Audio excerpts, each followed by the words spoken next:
In this video, we'll address Objective 1, finding what's called the least squares regression line. Sometimes you might hear it referred to as the line of best fit, and we'll use the line to make predictions. And eventually, we'll define what we mean by the term least squares. Now, there are certain prerequisite math skills that you're going to need, and that you've certainly seen before, but we're going to want to take a few minutes to just remind ourselves of a few of these things. So thinking back to geometry and algebra class, let's think about how many points we need to determine a line in an XY coordinate space. The answer is 2.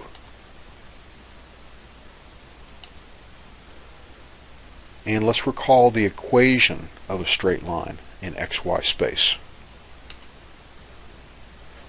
We can write it as y equals mx plus b. Recall what the m stands for. That's the slope. And what does the b stand for? That's the y-intercept.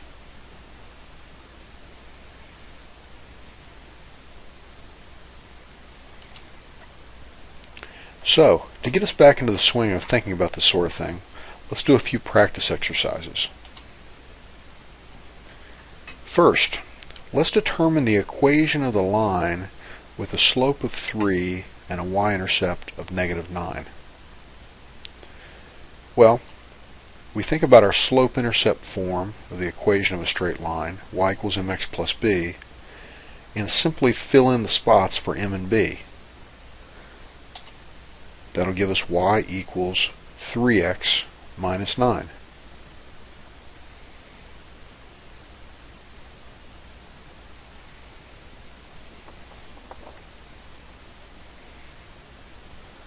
Our next problem is to determine the equation of the line with a slope of 1/2 or 0.5 and containing the point 0, 5.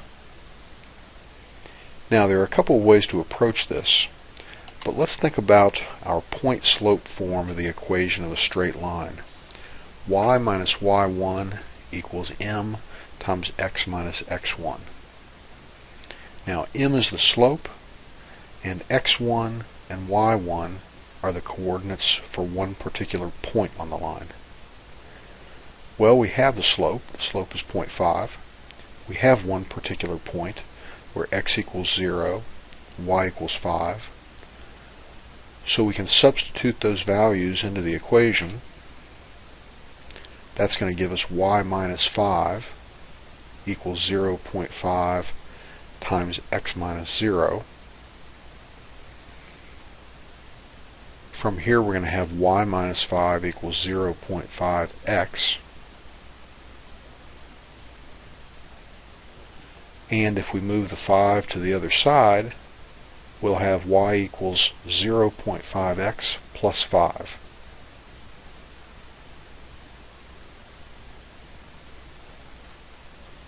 Now, we could have skipped most of this by recognizing that the point 0, 5 is the y-intercept, and so we could have simply written down y equals 0.5x plus 5 without going through all the steps in this calculation.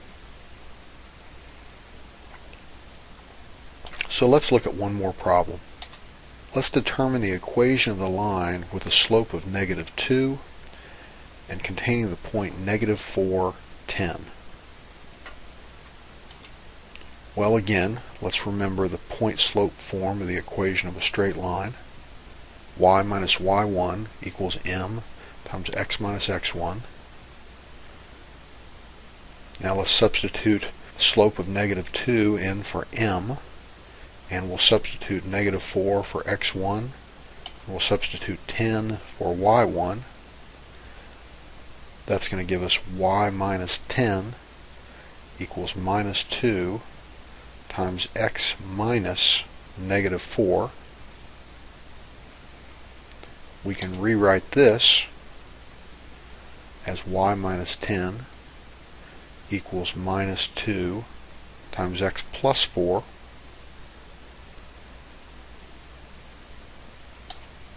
This simplifies to y minus 10 equals minus 2x minus 8. And finally, we'll move the 10 to the other side. Gives us y equals minus 2x plus 2. So now, let's look at some sample data. Here are 6 data points. For each of these data points, I have an x and a y value.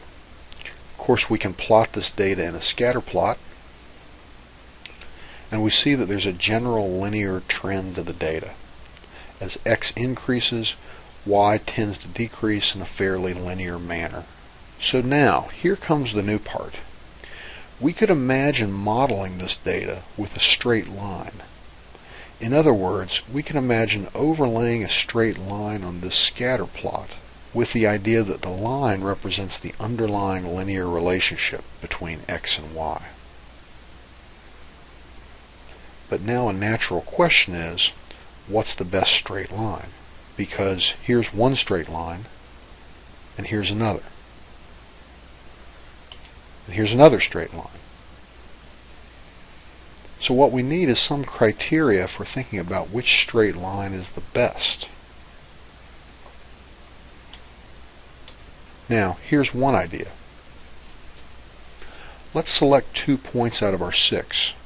Say the points 2, 5.7, and 6, 1.9.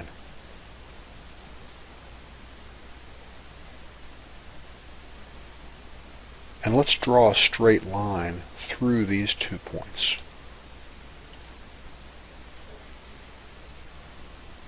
Now let's use this line for prediction. Suppose I want to predict the value of y when x equals 3. That is, we want to know the value of y at this point. Now this line is representing the underlying linear relationship in our data, so if I want to predict the value of y when x equals 3, what I want to be able to do is pick off the value of y when x equals 3 on the line. Well, in order to do that, we need the equation of the line. So we're going to want the equation of this line in y equals mx plus b form. Now to do that, we'll first calculate the slope of the line using our 2 points. So remember, we used the points 2, 5.7 and 6, 1.9, and we drew our line through those 2 points. So as a first step, we're going to calculate the slope of that line. Recall that the slope is the change in y over the change in x. So we're going to take 5.7 minus 1.9 over 2 minus 6, and that gives us a slope of minus 0.95. Now we can use our point slope form of the equation of a line, where we can plug in minus 0.95 for the slope m, and we can plug in 2 and 5.7 for the x1 and y1 coordinates of one of our points. This is going to give us an equation of the line that turns out to be minus 0.95x plus 7.6. So now that we have the equation of the line, we can use this equation to predict the value of y when x equals 3. So we take our equation y equals minus 0.95x plus 7.6. We plug in x equals 3, and we get y equals 4.75. So the point x equals 3, y equals 4.75, that's the point on the line with an x coordinate of 3, and we interpret y equals 4.75 as our predicted value of y whenever x equals 3. But now you notice that we actually have a point in our data where x equals 3. And the y value for that point is y equals 5.2. So we can now think about how much the predicted value from our model misses the actual observed value for this particular data point. And the difference between the observed value of y and the predicted value of y is called the error or residual. So from our last calculation, we'd say that the residual for the point 3, 5.2, which was actually a point in our data, the residual is the observed y minus the predicted y, which is 5.2 minus 4.75, or 0.45. So the interpretation here is that when we try to use our straight line model to predict the value of y when x equals 3, our model missed the actual observed value of y by 0.45. Now that's okay, because a straight line model is obviously not going to hit all the observed points in our data, since they don't all fall in a straight line. But now this brings up an important idea. We've already shown that there are lots of different lines that can be plotted through these data points. In theory, there are infinitely many straight lines that could be plotted through these points. Every time I have a different slope and a y-intercept, I'd get a different line. So the question is, what's the best line through these points? Well, to talk about the best line, we have to specify some criterion. In other words, we have to say best by what standard? And the standard criterion that's usually used to answer this question is called the least squares criterion. So the least squares criterion says that we're going to try to find the line through these points that minimizes the sum of the squared errors, or the squared residuals. In other words, for every point in our data, given a line through those points, we can calculate a residual. And the residual, again, represents the amount by which our model, which is the straight line, misses the observed data point. So in a sense, the residual represents the error in our model. So what we're going to do is square each of the residuals and add them up. We sum them up across all of our data points, and that sum represents the total error in our model, how much our model misses the observed data points. But what the least squares criterion says is we're going to find the line through the data that gives us the smallest total error.